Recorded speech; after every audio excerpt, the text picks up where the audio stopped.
Mature سوچ کے ساتھ. اور بلاول صاحب نے تو جب اس پوزیشن پہ رہ کے کام کیا تو آپ کو پتا ہے کہ انہوں نے کتنی انگیجمنٹ کی. خاص طور پہ ان کو تو ایک بڑے چیلنجنگ ٹائم پر اس ذمہ داری کو سنبھالنا پڑا جب پاکستان میں 2022 کا سیلاب آیا, کلائمیٹ چینج کے ہم شکار. اس کے علاوہ آپ کو پتا ہے کہ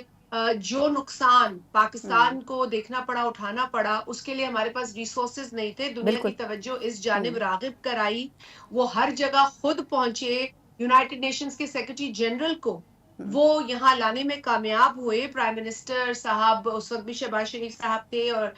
جناب بلاول بھٹو زرداری صاحب بطور فورن منسٹر, انہیں جو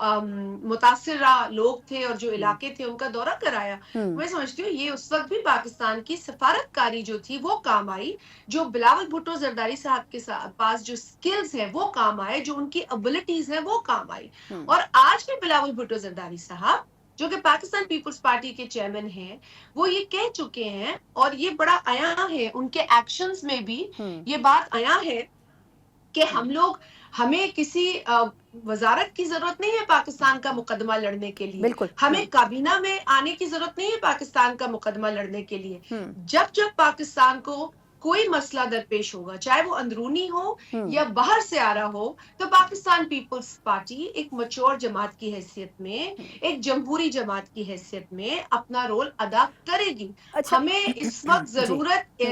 اس وقت جیسے بلاول صاحب کی آج جو تقریر تھی, میرا خیال ہے اس پہ بھی آگے آپ ضرور جی. کچھ بات ہوگی, لیکن میں اس پہ خود ہی جی. جی. آنا بھی چاہ رہی تھی کہ آج بلاول صاحب نے جو تقریر کی, اٹ واز, میں سمجھتی ہوں کہ جس انداز میں جو بھرپور انہوں نے جواب دیا انہوں نے. باتیں کی, بالکل. بالکل. جو انہوں نے باتیں کی, اور جو سینس تھا ان کی تقریر میں کہتی ہوں کہ یہ سننے سے مطلب رکھتی ہے تقریر, اور سمجھنے سے مطلب رکھتی ہے یہ تقریر. اور اس تقریر کو اگر تو پاکستان میں تو لوگوں نے سنا, لیکن پاکستان کے باہر اگر ابھی نہیں لوگوں نے سنا تو انہیں سننا چاہیے. نہیں, انٹرسٹنگلی میں کہتی ہوں شازیہ صاحبہ, یہ جو تقریر تھی ہم پرائم منسٹر سے ایکسپیکٹ کرتے تھے. جتنے اگریسو انداز میں بلاول بھٹو صاحب نے گفتگو کی ہے, میرا خیال ہے وہ ہم ہائر رینک میں جو لوگ تھے ان سے ایکسپیکٹ کر رہے تھے, لیکن خیر وہ اس ٹون میں وہ بات ان کی طرف سے نہیں ہوئی. He has always, he's been brilliant in his speeches, but today he truly spoke like a statesman. بالکل. اور بالکل. وہ جو ورثہ انہیں, پولیٹیکل ورثہ انہیں ملا ہے, جو آئیڈیولوجیکل جو ان کی ایک کنیکشن ہے, جو ان کی ایک پارٹی کی سوچ ہے, میں سمجھتی ہوں اس تقریر سے یہ بات بڑی واضح ہو جاتی ہے کہ پاکستان پیپلز پارٹی جو آج پاکستان کے لیے جو باتیں کر رہی ہے, وہی ایک وے فارورڈ ہے. مطلب میں اپنی جماعت سے ہٹ کر, کیونکہ اب ہمیں نیشنل لیول پہ بات کریں, ہم اپنی جماعت, جس جماعت سے آ رہا ہے بہت اچھا ہے, اپنی جماعت کا آپ ضرور دفاع کریں, لیکن when it comes to Pakistan, وہ سپریم ہونا چاہیے جو آج حالات ہیں اچھا میم, کیونکہ پاکستان, وقت تھوڑا سا کم ہے, چیلنج جس کا سامنا ہے, اس میں ہمیں اتحاد کی سخت ضرورت ہے. بالکل. اچھا میم, کیونکہ وقت کم ہے, میں چاہوں گی 2-3 پوائنٹس پہ اور بھی آپ کا ٹیک لے لوں. ایک تو یہ بتائے گا کہ سلامتی کونسل کے اجلاس میں بھی یہ کہا گیا ہے بھارت سے کہ جی آپ تھوڑا سا خود بھی اپنے آپ کو دیکھیں کہ آپ کیا کر رہے ہیں. پاکستان نے وہاں پر بھی پریشر بلڈ اپ کیا ہے. دوسری طرف جو باقی ممالک ہیں, چاہے یو اے ای ہو, چاہے ایران ہو, یا اس قسم کے دیگر ممالک ہو, ایون چین ہو, پاکستان کی سپورٹ میں کھڑے تو ہیں. آپ کے خیال میں یہ جو پورا ڈرامہ بھارت نے رچایا ہے, اس کے بعد الٹا پریشر بھارت کے اوپر ہی آ رہا ہے, پاکستان اس پورے سینیریو کو کیسے استعمال کر سکتا ہے اپنے فیور میں؟ کیونکہ ہمیں جعفر ایکسپریس کا انسیڈنٹ یاد ہے جو بلوچستان میں انوالومنٹ کا تھا, لیکن ہم اس انسیڈنٹ پہ صحیح معنوں میں کھیل نہیں سکے جیسے بھارت کھیلتا ہے. تو آپ کے خیال میں کتنا امپورٹنٹ ہے کہ وہ چہرہ بھی بھارت کا دکھایا جائے؟ اصل میں دیکھیں, آج بلاول بھٹو صاحب نے بھی اپنی تقریر میں پراکسیز کا ذکر کیا, اور آپ نے جعفر ایکسپریس کی بات کی. افسوس کے ساتھ یہ کہنا پڑتا ہے, اور کہنا ضروری بھی ہے, کیونکہ یہ بہت ہی عجیب بات ہے کہ جعفر ایکسپریس کے جو واقعہ تھا, جو دہشت گردی کا واقعہ تھا, اس کو ہندوستان کی گورنمنٹ یا ہندوستان کی جو بھی گورنمنٹ کے نمائندے ہیں, پرائم منسٹر ہوں یا کوئی اور ان کے منسٹرز ہوں, یا ان کی جانب سے کنڈیم نہیں کیا گیا. مطلب آپ کے پڑوسی ملک میں ایک اتنا بڑا دہشت گردی کا واقعہ پیش آ جاتا ہے اور آپ اسے کنڈیم نہیں کرتے. اور اس کے بعد پراکسیز کا تو حال آپ بھی جانتی ہیں کہ پراکسیز ایک عرصے سے ہماری جو چند علاقے ہیں پاکستان کے, اس میں بھارت کی مداخلت اپنے پراکسیز کے تھرو ہو رہی ہے. اور اس بات کا ذکر آج بلاول صاحب نے بھی کیا ہے اپنی تقریر میں اور میں سمجھتی ہوں کہ جعفر ایکسپریس کے بعد جس طریقے سے یہ بڑا ڈیفیکلٹ ہو جاتا ہے، I mean یہ بڑی سینسیٹیو بات ہے، پراکسیز کو ہم کیسے ہینڈل کر رہے ہیں، اور اسی لیے ہم بارہا یہ بھی کہتے ہیں کہ پراکسیز سے تو لڑ کے ہم اس حد تک آ چکے ہیں، اب کوئی جو پراکسیز کے پیچھے ہے وہ ہمیں سیریسلی تھریٹ کر رہا ہے، اور تھریٹ بھی ایک ایسی بنا پر، ایک ایسی چیز پر جس کے حوالے سے اس کے پاس کوئی ثبوت نہیں ہے، یعنی کہ جس جگہ یہ دہشت گردی کا واقعہ پیش آتا ہے جسے ہم نے کنڈیم کیا ہے، ہماری حکومت نے، ہمارے لوگوں نے، سیاسی جماعتوں نے، پاکستان پیپلز پارٹی کے چیئرمین نے، ود ان 10 منٹس ایک ایف آئی آر درج ہو جاتی ہے کہ جی یہ سرحد پار سے کارروائی ہوئی ہے، وہ پولیس اسٹیشن جہاں پہنچنے کے لیے آپ کو 45 منٹ کم از کم لگتے ہیں، ٹرین ایسی ہے، ہندوستان سے آوازیں اٹھ رہی ہیں کہ کیا وجہ ہے کہ یہ سیکیورٹی لیبس کیوں نہیں ہمیں بتایا جا رہا کہ کیوں ہوا، جب 7 سے 8 لاکھ فوج مقبوضہ جموں کشمیر میں ہے، کیا وہ فوج وہاں لوگوں کو مارنے کے لیے ہے؟ اور آج بلاول صاحب نے اپنی تقریر میں یہی سوال کیا، بڑا انٹرسٹنگ، انہوں نے کہا let us ask how can you fight terrorism while practicing state terrorism in Kashmir, بالکل مطلب آپ وہاں پہ جو آپ نے 7 لاکھ کے قریب فوج بٹھائی ہے، وہ کیا آپ نے لوگوں پر مظالم ڈھانے کے لیے بٹھائی ہے؟ کیا اس کا کام نہیں تھا کہ عوام کی، ٹورسٹ کی سیکیورٹی کو انشور کرے؟ بالکل کتنے وقت سے وہ لاشوں کا بھی ذکر ہوا کہ وہ لاشیں ٹھنڈی ہو گئی، وہاں مدد نہیں پہنچی، یہ سوال صرف آج پاکستان کے لوگ نہیں کر رہے یا بلاول بھٹو صاحب نہیں کر رہے، یہ بھارت کے اندر سے سوال اٹھ رہے ہیں، بالکل اور ان کے لوگ بار بار کہہ رہے ہیں کہ آپ یہ بلیم گیم چھوڑیں، اپنی سیکیورٹی کے جو انتظامات تھے اس پر ہمیں جواب دیں،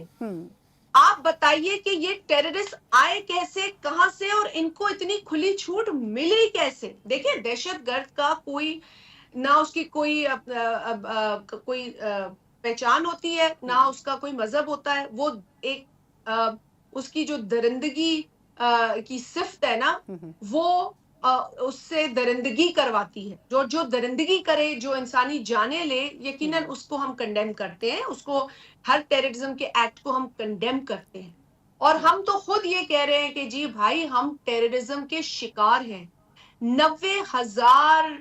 جانیں پاکستان میں قربان ہو گئی ہیں، جانیں لے لی گئی ہیں، قیمتی جانیں، ہمارے بچے، بزرگ، بہنیں، ہماری سیکیورٹی فورسز کے اہلکار، پولیس کے اہلکار، مسجدیں، مارکیٹ، سکول، کوئی بالکل جگہ نہیں چھوڑی، کوئی جگہ نہیں چھوڑی ان درندوں نے، ہم لڑ رہے ہیں اس چیز سے نا، لیکن یہ صرف ہماری جنگ نہیں ہے ثنا، بالکل یہ ایسے ہی ہے، جنگ اس خطے کی جنگ ہے جو پاکستان فور فرنٹ پر لڑ رہا ہے، اور اور پاکستان اس تو جنگ لڑنے جی کا ہمیں یہ ریوارڈ ملتا ہے کہ بغیر انویسٹیگیشن کے ایک پڑوسی ملک اپنے سیکیورٹی لیبس کو چھپاتا ہے اور ہم پہ الزام لگاتا ہے، الزام لگانے کے بعد ایک لسٹ جو ہے وہ اعلانات کی جاری کرتا ہے جو صرف اور صرف ان اپروپریٹ اور ایک غیر انسانی اور ظالمانہ، میں تو کہوں گی، کیونکہ دیکھیں آپ پانی روکنے کی دھمکی دیتے ہیں، ظالمانہ قدم ہے، آپ لوگوں کو، شہریوں کو کہتے ہیں، جو بھی وزٹرز ان کو کہتے ہیں کہ آپ 48 گھنٹے میں یہاں سے نکل بالکل جائیں، ایسے ہی آپ وہ ہے، کیسز دیکھیں جو ہمارے سامنے آ رہے ہیں، وہ کتنے پینفل کیسز ہیں جو ہمارے سامنے آ رہے ہیں، ایک جو حیدرآباد سے شاہد احمد نامی شخص ہے جو 2 بچوں کا علاج کرانے کے لیے بھارت 21 تاریخ کو پہنچا اور 23 تاریخ کو اس کو سرجری کی ڈیٹ ملی اور 22 تاریخ کو یہ ہو گیا اور اس کو کہہ دیا گیا کہ 48 گھنٹے میں واپس چلے جاؤ، بالکل اس کے علاوہ کوئی ماں اپنے بچوں سے بچھڑ گئی ہے، کوئی خاوند اپنی بیوی سے بچھڑ گیا ہے، فیملیز کو جو ہے وہ ایک دوسرے سے، نہیں، مطلب یہ ایسا بھارت سے لگ رہا ہے کہ ایکسپیکٹ تو ہم یہی جیسے کر سکتے ہیں میم، پارٹیشن کا بالکل وقت ہے۔ بالکل صحیح جی کہہ رہی ہیں۔ اچھا لاسٹ فیو منٹ سے میں لاسٹ کویسچن کرنا چاہوں گی، یہ فرمائیے گا کہ بلاول بھٹو صاحب کی ایک بڑی امپورٹنٹ میٹنگ پی ایم سے بھی ہوئی، اس میں پیپلز پارٹی کا ڈیلیگیشن پورا تھا، میں آخر میں تھوڑا سا سیاسی سوال کرنا چاہوں گی کہ وہ جو ایک ریزرویشنز تھیں پیپلز پارٹی کی کینالز کے اوپر بھی اور دیگر بھی آپ لوگوں کے مطالبات کی ایک لمبی چوڑی فہرست تھی جس پہ وعدہ ہوا تھا جب حکومت بنی تھی، کوئی انڈرسٹینڈنگ بلڈ اپ ہو سکی ہے اس میں کہ کیا کچھ ہونے جا رہا ہے، کچھ پیپلز پارٹی کے تحفظات ایڈریس ہوں گے؟ جی بالکل، ہماری میٹنگ ہو چکی ہے پرائم منسٹر ہاؤس میں، آپ کو پتا ہے کہ جو last meeting prime minister Shehbaz Sharif sahib نے خود وہ میٹنگ کال کی تھی، انوائٹ کیا تھا، بلاول بھٹو صاحب کو اسلام آباد اور اس کنالز کے جو ایشو پہ جو ہم ایک عرصے سے اٹھا رہے ہیں، اور خاص طور پہ پیپلز پارٹی کی سندھ حکومت نے جو پچھلے برس جون کے مہینے میں سمری موو کی تھی، دو ایسے فیصلے کیے گئے تھے کیئر ٹیکر حکومت میں، جس کی کینسلیشن کے لیے وتھڈرال کے لیے انہوں نے موو کی تھی سمری، جس میں ایک ارسا کا واٹر اویلیبلٹی کا سرٹیفکیٹ تھا، اور پھر اسی کی جو ایکنک سے انڈورسمنٹ ملی تھی. تو یہ دو فیصلے تھے جو وتھڈرا کیے گئے ہیں. اور پھر سی سی آئی کی میٹنگ اس کے بعد ہوئی، کیونکہ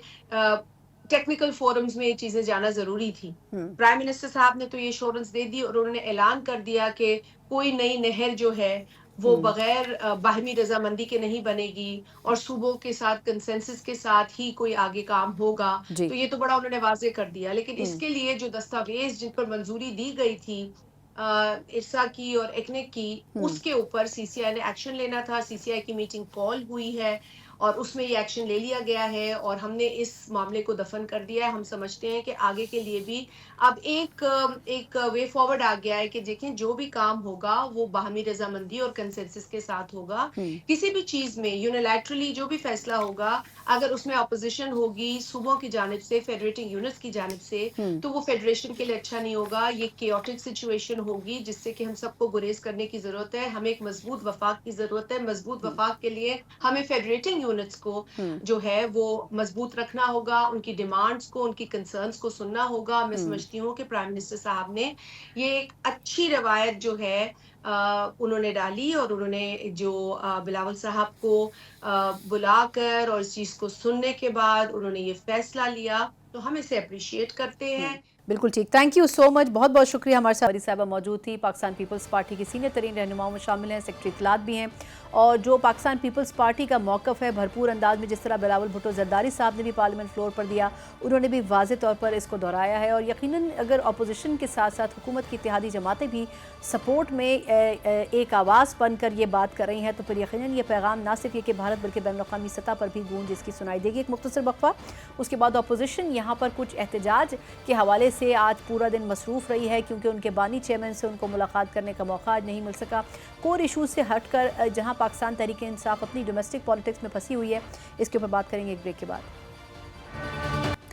بریک کے بعد ایک بار پھر آپ کو خوش آمدید کہتے ہیں. جس طریقے سے ہم بات کر رہے تھے پاک بھارت ایشو کے حوالے سے، جہاں حکومت متحرک نظر آتی ہے، حکومت کے اتحادی متحرک نظر آتے ہیں، وہیں پی ٹی آئی کا ایک اپنا مختلف سا موقف ہے، اور وہ یہ ہے کہ اگر تو سابق وزیر اعظم عمران خان صاحب کو رہا کر کے اس ان کیمرہ بریفنگ میں شرکت کی دعوت دی جاتی تو شاید پاکستان تحریک انصاف کے لیے اس میں بیٹھنا آسان ہوتا. لیکن اس کو بھی جواز بنا کر نہ صرف یہ کہ اس بریفنگ کا بائیکاٹ کیا گیا، بلکہ یہ بھی اعتراض کیا گیا کہ پاکستان کو انڈیپینڈنٹ طریقے سے تحقیقات میں شامل ہونے کی آفر کرنے کی ضرورت بھی نہیں تھی،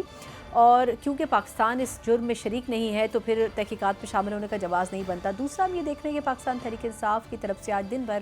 احتجاج ہوتا رہا اڈیالہ جیل کے باہر، اور اس کی بنیادی وجہ یہ تھی کہ خان صاحب سے ملاقات کرنے کی اجازت دی جائے. اب سمجھ نہیں آ رہا کہ ایک ایسی سچویشن میں جہاں پاکستان اسٹریٹجیکلی بڑے ایشوز میں الجھا ہوا ہے، آخر وجہ کیا ہے کہ اپوزیشن کے ساتھ ملاقات کروانے اور نہ کروانے کا جو کھیل کھیلا جا رہا ہے اس سے صرف کریوس بڑھ رہا ہے، بلکہ خود پاکستان تحریک انصاف بھی بڑا آئسولیٹڈ فیل کر رہی ہے ایز اے اپوزیشن پارٹی. اسی پوری صورتحال کے اوپر بات کرنے کے لیے میرے ساتھ بڑے عرصے تک پاکستان تحریک انصاف کو سرو کرتے رہے ہیں، بڑی ڈیڈیکیٹڈ کارکن بھی رہے ہیں، اور اب ایک انفرادی طور پر انڈیپینڈنٹ رہنما کے طور پر رکن پارلیمنٹ موجود ہیں شیخ افضل مروت صاحب. مروت صاحب بہت شکریہ سر آپ کے وقت کا. سر پہلے تو یہ فرمائیے گا کہ پاک بھارت تنازع میں جو کچھ ہوا ہم نے دیکھا، بھارت کی طرف سے بلند و بانگ دعوے بھی ہوئے، پاکستان نے بڑا اس پہ صبر و تحمل کا مظاہرہ کیا. آپ کو نہیں لگتا کہ ہم نے کچھ زیادہ ہی اس میں پیشنس دکھائی ہے اور اس کی ضرورت نہیں تھی؟ بڑے دنوں کے بعد ہم نے پھر ان کو آہستہ آہستہ کر کے جوابات دیے. یا آپ کو لگتا ہے کہ پاکستان کو اسی طریقے سے بیہیو کرنا چاہیے تھا؟ بہت شکریہ. پاکستان کا جو رد عمل سامنے آیا ہے وہ ایک ایسے مملکت کا رد عمل ہے جو خطے میں دو پڑوسی ممالک کی اس استعداد سے واقف ہیں کہ دونوں جوہری ممالک ہیں، اور باوجود اس کے کہ بھارت نے یک کے بعد دیگر ایکٹ آف وار کیے، جس طرح پانی کا بند کیا جانا، یا جس طرح انہوں نے سینتاس ایگریمنٹ کو ہیلڈ ان ابینس کیا یونیلیٹرلی، یا پھر اپنے جو سفارتکار ہیں وہ انہوں نے بلا لیے، اور پھر سرحدوں پہ انہوں نے گولہ باریاں شروع کی. یہ کم و بیش جو ہے انٹرنیشنل قوانین کے تحت جنگ کے اعلان کے مترادف ہیں. لیکن دوسری سائٹ پہ ہماری ریاست نے جو ہے تحمل سے اور جنگ سے گریز کی جو پالیسی اپنائی ہے، میں ذاتی طور پہ اس کی ستائش کرتا ہوں، کیونکہ ہم بحیثیت مملکت جو ہے جنگ جو ہے وہ تباہی لائے گا، چاہے وہ ہندوستان کے لیے ہو چاہے وہ پاکستان کے لیے ہو۔ مودی جو ہے وہ ہر حالت میں کچھ نہ کچھ کرنا چاہتا ہے تاکہ اپنے داخلی سیاسی مقاصد جو ہیں وہ حاصل کر سکے۔ اور اگر پاکستان کو یہ موقع مل رہا ہے کہ پہلگام واقعے پہ تحقیقات جو ہیں اس پہ ثالثی کی جو پیشکش ہے وہ قبول کر لے، تو میرا خیال ہے ہمیں پہل کرنی چاہیے، بلکہ شاید ابھی تک جو میں بیانات دیکھ رہا ہوں اس میں تو پاکستان نے اپنی رضامندی ظاہر کی ہوئی ہے۔ ہمیں بڑی ہی سوچ سمجھ کے ساتھ جو ہے آگے بڑھنا ہوگا۔ یہ صرف نعروں کی حد تک یا جذبات کی حد تک تو جنگ نہیں لڑی جا سکتی، جس طرح آج کل جو ہے ہر ایک نے جو ہے نعرے لگائے ہوئے ہیں کہ ہم جور یا ہتھیار جو ہیں ہم نے شب بارات کے لیے نہیں رکھے ہیں۔ یہ انتہائی غیر ذمہ دارانہ بیانات ہے۔ خدا نخواستہ جنگ اگر چڑھ جاتی ہے اور جنگ جو ہے آگے کسی ایڈوانس سٹیج پہ ان ہتھیاروں کی ضرورت پڑ جاتی ہے، تو اب تک جو ہے پاکستان پہ یہ الزام لگتا رہے گا کہ پاکستانی سیاستدانوں نے یا پاکستانی حکومت نے جو ہے اس کا اظہار پہلے کیا تھا۔ تو اللہ نہ کرے یہ اس پورے خطے میں اور دنیا کے لیے جو ہے یہ جنگ پھر سنبھلنے نہیں پائے گی، اور جتنا بھی گریز کیا جا سکے اتنا ہی، اور یہ کوئی ہماری بزدلی نہیں ہوگی، بلکہ وقت اور تاریخ یہ ثابت کرے گا کہ پاکستان نے جو ہے اپنی پالیسی سے، اپنی تحمل اور برداشت سے ایک بہت بڑے فتنے کو جو ہے سر اٹھانے سے پہلے ہی کچل دیا۔ آپ کی حکومت نے ابھی کچھ دنوں پہلے ایک قرارداد بھی متفقہ طور پر پارلیمنٹ سے منظور کروائی، جس میں اپوزیشن اور حکومتی اراکین دونوں شامل تھے، پھر ایک ان کیمرہ بریفنگ بھی ہوئی۔ آپ کے خیال میں کیا یہ دو چیزیں ہی کافی ہیں یا پھر اس سے زیادہ بھی حکومت کو کرنا چاہیے اپنے اتحادیوں اور اپوزیشن کو اعتماد میں لینے کے لیے؟ میں سمجھتا ہوں کہ ابھی تک حکومت نے کوئی ایسی سنجیدہ کوششیں نہیں کی کہ پاکستان کے عوام کی طرف سے اتحاد اور اتفاق اور یگانگت کی ایک ایسی آواز جائے، ایک ایسا عملی مظاہرہ ہو کہ ہندوستان جو ہے اس کا میڈیا جو بارہا پاکستان کے داخلی سیاسی انتشار کو جواز بنا کے ہم پہ جو زبانی وار کر رہا ہے، اس کا توڑ صرف اسی صورت میں ممکن ہے کہ آل پارٹیز کانفرنس بلائی جائے، اور اس آل پارٹیز کانفرنس جو ہے اگر یہ ممکن نہیں ہے تو پارلیمان کے اندر جتنی پارٹیاں ہیں، پارلیمان میں تمام جو سروسز چیفز ہیں ان کو بلا کے بریفنگ دی جائے اور پورے پارلیمان کو جو ہے اس پہ اعتماد میں لیا جائے۔ میں یہ سمجھتا ہوں کہ اگر یہ وقت ہے، جس طرح آج آپ نے انٹرو میں کہا کہ وہاں پہ اڈیالہ جیل کے باہر ملاقات کرنے کے لیے جو تشدد کا استعمال ہوا، آج آپ نے دیکھا،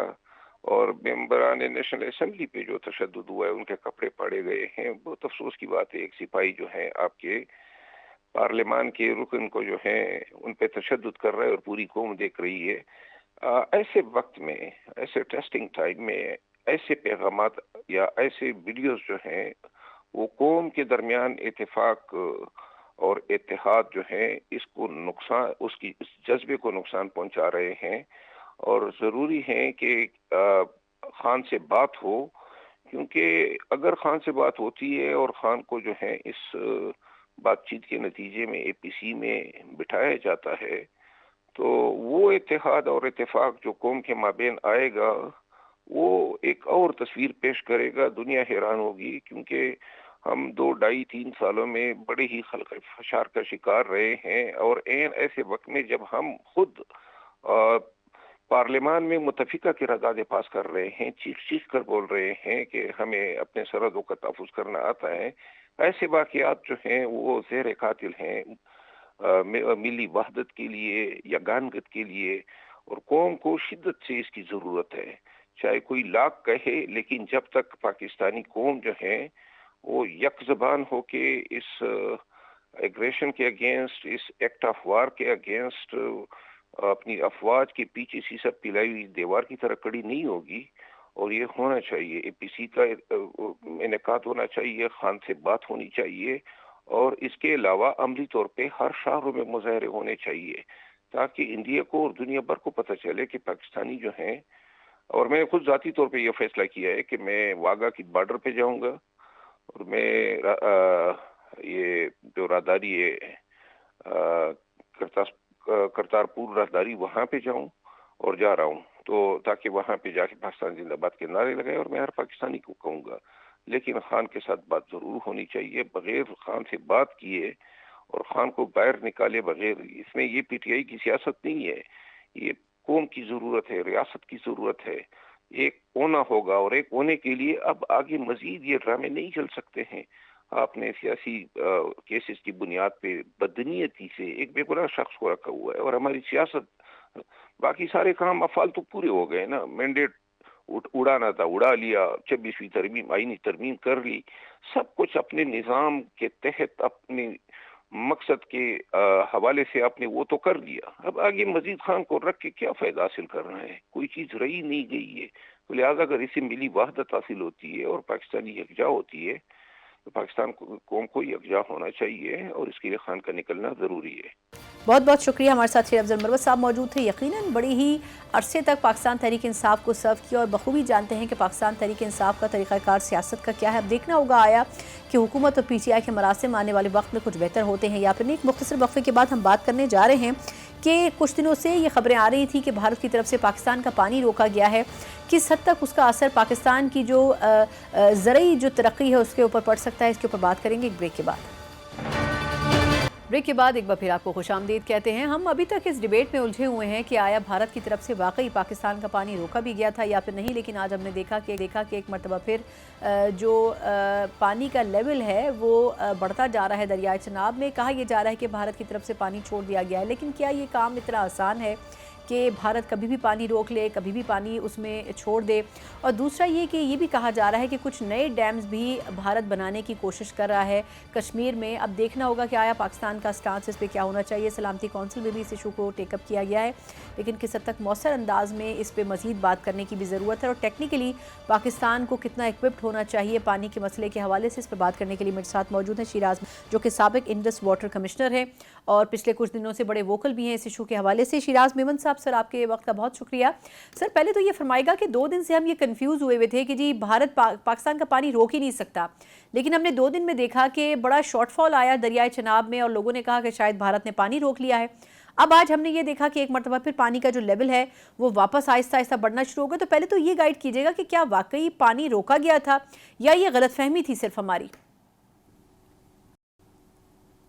نہیں، جیسے میں 2 دنوں سے ایکسپلین کر رہا ہوں کہ یہ پانی روکا نہیں گیا تھا، یہ نیچرل فنومینا ہے۔ جب ٹیمپریچر کم ہوتے ہیں تو پھر سنو میلٹ کم ہو جاتی ہے پہاڑوں پہ، اور آپ نے خود آبزرو کیا کہ لاہور کا ٹیمپریچر 10 ڈگری تک کم ہو گیا تھا، تو سارے ریجن میں تو پہاڑوں سے پانی کے جو ہے نا وہ برف کی جو میلٹنگ ہے وہ کم ہو گئی تھی۔ یہ پہلے بھی اس قسم کے سالوں میں ہوتا رہا ہے، 1-2 دن کے لیے ڈپ آتی ہے جب موسم دوبارہ سے مئی کے مہینوں میں جو ٹیمپریچر ہوتا ہے، جو آج جیسے ڈگری 38 کل صرف 30 تھا اور 38 ڈگری ہے، تو سنومیلٹ بڑھ اپنے دوبارہ اسی رفتار پہ آ جاتی ہے اور پانی بڑھنا شروع ہو جاتا ہے، اور اگلے دنوں میں ٹیمپریچر کیونکہ بڑھتے جائیں گے اسی ریجن میں تو اور زیادہ پانی آئے گا۔ اچھا، یہ پانی روکا نہیں گیا تھا بلکہ یہ قدرتی طور پہ نیچرلی ہوا تھا۔ بالکل صحیح سر، آپ کا پوائنٹ آ گیا۔ اچھا، لیکن اب شیراز صاحب یہ فرمائے گا کہ ایک اور مسئلہ بھی ہے کہ اب جس طرح یہ تقریباً 65 سال پہلے معاہدے میں یہ طے ہو گیا تھا کہ 3 دریا بھارت کے پاس رہیں گے، 3 دریا پاکستان کے پاس رہیں گے، لیکن خبریں یہ آ رہی تھیں کہ سال 2022 سے 23 کے بیچ میں بھارت نے اپروچ کیا تھا پاکستان کو کہ یہ ری نیگوشیٹ کیا جائے سنتاس معاہدے کو، کیونکہ ان کی پاپولیشن بھی بڑی ہے، ان کی ضروریات بھی بڑی ہیں، لیکن پاکستان نے اس پہ رسپانس نہیں دیا تھا۔ آپ کے خیال میں ہمیں ری نیگوشیٹ کرنا چاہیے تھا یا پھر آپ کو لگتا ہے کہ بھارت ہمارا مزید کوئی دریا ہڑپنا چاہتا تھا؟ اصل مقصد کیا تھا ری نیگوشیشن کا؟ دریا کو اب ان کو ان 3 دریاؤں کے پانی کی ان کو ضرورت نہیں ہے، اسی لیے انہوں نے 1959 کی ٹریٹی میں ہمیں یہ 3 دریا دے دیے تھے۔ لیکن جو اس وقت جو ان کو مشکل صورت کی، جیسے آپ نے جس پہ ڈیم مزید بنانا چاہتے ہیں وہ ڈیم، اور اس کو کیونکہ وہ ڈیم بنانے سے پہلے اس کا ڈیزائن ہمیں دینے کے پابند ہیں، اور ہم اس پہ اعتراضات بھی کر سکتے ہیں، اس کو باہمی طور پہ بھی حل کر سکتے ہیں، اور اگر وہ باہمی طور پہ نہ حل ہوں تو پھر ہم اس کو ثالثی کے لیے نیوٹرل ایکسپرٹ کے پاس ٹیکنیکل آبجیکشنز ہوں تو ٹیکنیکل، اور اگر کوئی لیگل آبجیکشنز ہوں تو کورٹ آف آربیٹریشن میں جا سکتے ہیں۔ تو پچھلے چند ابتدائی دہائیوں میں تو ہم کسی بھی تیسری کے پاس نہیں گئے نیوٹرل ایکسپرٹ اور کورٹ آف آربیٹریشن میں، تو وہ کمفرٹیبل رہا اور ٹریٹی جو ہے چلتی ہے باس جو ہے نا وہ اس پہ عمل درآمد ہوتا رہا، اور انڈیا کچھ جنگوں میں بھی اس ٹریٹی نے سروائیو کیا۔ لیکن اب جو ہے نا اس کی ہم نے ہماری طرف سے جو ہے وہ ہر تمام کیسز جو ہیں وہ نیوٹرل ایکسپرٹ یا کورٹ کے پاس لے جائے جا رہے تھے، جس کے جو انڈیا اس کو پسند نہیں کر رہا تھا، اور وہ تیسرے فریق کی ثالثی کے بجائے وہ چاہتے ہیں کہ تمام ہم ان کے ساتھ بیٹھ کے ٹیبل پہ نیگوشیٹ۔ تو اس تناظر میں وہ ٹریٹی نیگوشیٹ کرنا شاید چاہتے ہیں کہ جو ہے نا تاکہ ان کو جو کیونکہ جب تک ہمارے اعتراضات رہتے ہیں تو وہاں پہ ان کے لیے ڈیم کی کنسٹرکشن مشکل ہو جاتی ہے، کانٹریکٹر بھی انٹرسٹڈ نہیں ہوتے کہ پتہ نہیں اس کا، اور جو انویسٹرز ہوتے ہیں جو بھی، تو وہ بھی اس پہ ان کے لیے مشکل ہوتی ہے اگر وہ ورلڈ بینک سے پیسے مانگتے ہیں یا کسی اور سے، تو یہ جب تک ہمارے ساتھ اعتراضات کو حل نہیں کر لیتے ان کو پیسے نہیں ملتے۔ تو وہ شاید اس تناظر میں ریگونیشیٹ کرنا چاہتے ہیں کہ وہ ان کے اعتراضات، ان کے جو ڈیزائن کرائٹیریا ہے اس میں کوئی سہولتیں مل جائیں، اور جو ہم جو ثالثی کا جو ایک پروسیجر ہے اس میں آسانیاں پیدا کی جائیں۔ اچھا میمن صاحب یہ تو چلے سمجھ آ گئی، جی سر یہ فرمائے گا، معذرت آپ کی بات کاٹ رہی ہوں، یہ فرمائے گا کہ ابھی بھارت اتنے ڈیمز بنا چکا ہے 100 سے زیادہ، اب یہ کہا جا رہا ہے کہ اس نے کشمیر میں مزید 2 ڈیمز بھی بنانے ہیں، اور پاکستان کی دریاؤں کے اوپر کئی وہ ڈیمز بنا چکا ہے۔ آپ کے خیال میں پاکستان کو کیا کرنا چاہیے؟ مطلب اب اگر ہم نیچے کے ممالک میں شامل ہیں اور بھارت اوپر ہے، وہیں سے دریا بہہ کر آ رہا ہے، تو اس کا ناجائز فائدہ اگر وہ اٹھاتا رہے گا، پاکستان کو اس پہ ووکل ہونا چاہیے، کیا کرنا چاہیے آپ کے خیال میں؟ نہیں دیکھیں، وہ انہوں نے جو ڈیم بنائے ہیں وہ اس کو ہم ناجائز نہیں کہہ سکتے، ان کو ٹریٹی میں جو الاؤ کیا گیا کہ وہ جتنے بھی رن آف دا ریور کا مطلب ہے کہ پانی آئے، آپ نے بجلی پیدا کی اور آپ نے پانی نیچے چھوڑ دیا، تو وہ یہ ان کو الاؤ ہیں، اس میں کچھ تھوڑی بہت ان کو جو ہے نا اسٹوریج بھی الاؤ ہے، تو اس کو ہم ناجائز تو نہیں کہہ سکتے۔ اور 100 ڈیم کو جو ہیں وہ ایک صحیح فگر نہیں ہے، جو قابل ذکر ہیں وہ 4 یا 5 جو ہیں، وہ باقی بہت انتہائی چھوٹے چھوٹے دریاؤں پہ جو ہے نا وہ منی اور مائکرو پروجیکٹس ہیں جن کا کوئی ایسا نیچے کوئی امپیکٹ نہیں ہوتا۔ تو 4-5 پروجیکٹس میں، جس میں صرف بغلیار میں ان کے پاس ایسی گنجائش ہے چناب ریور پہ 30,400 ایکڑ فٹ کے پونڈ کے ساتھ، کہ وہ چند دنوں کے لیے سردیوں کے موسم میں جب پانی کے بہاؤ کم ہو جاتا ہے تو وہ ہمارا پانی جو ہے نا وہ 25-26 دن تک روک سکتے ہیں، اگر وہ اس کے ساتھ مینیپولیشن کریں اور اپنی ہائیڈرو پاور جنریشن بند کر دیں۔ تو یہ ایک وہ ان کو سوچنا پڑے گا کہ ہائیڈرو پاور کے یہ جو ہے نا وہ کاز ہے، یا وہ ہمارا سردیوں میں 25-26 دن کر لیے چناب کے جو مرالا ہیڈ ورکس کے جو کمانڈ ایریا ہے اس کو کوئی تو نقصان تھوڑا بہت پہنچا سکتے ہیں، جو فصل اس وقت گندم کی ہوتی ہے۔ تو یہ لیکن اس قسم کی اب تک انہوں نے ایڈونچر نہیں کی، اور میرا خیال ہے وہ کریں گے بھی نہیں، کیونکہ ان کا نقصان زیادہ ہے۔ وہ سردیوں میں وہاں پہ کشمیر میں بجلی کی بہت زیادہ ضرورت ہوتی ہے، اور وہ اپنے پاور ہاؤس کو بند کر کے ہمارا چند دن کے لیے نقصان کر کے ان کو کوئی اس کا کوئی اکنامک بینیفٹ نہیں مل سکتا۔ ٹھیک، بالکل ٹھیک، بہت بہت شکریہ۔ ہمارے ساتھ شیراز میمن صاحب موجود تھے جو انڈس واٹر کمشنر ہیں، بڑی ہی ڈیٹیل میں انہوں نے بتایا کہ کیا سچویشن ہو سکتی ہے، کچھ مس انڈرسٹینڈنگز جو کہ پاکستان کے اندر موجود ہیں بھارت کا پانی روکنے کے حوالے سے، اس کی بھی کلیئرٹی انہوں نے دی ہے کہ ایسا پاسبل نہیں ہے کہ بھارت یہ کام کر سکے، نیچرل جو سرکل ہے اسی کو کنٹینیو رکھتے ہوئے پانی کا فلو کم اور زیادہ ہوتا ہے۔ یقیناً اب بھارت کے حوالے سے پاکستان کا جو پرسپیکٹیو ہے بڑا اسٹرانگ تو ہو گیا، لیکن اب دیکھنا ہوگا کہ آیا کس حد تک عالمی برادری بھی اس کی سپورٹ میں آگے کھل کر بات کرتی ہے۔ اسی نوٹ کے ساتھ پروگرام کا وقت ختم ہوتا ہے، مجھے اجازت دیجیے، اللہ حافظ۔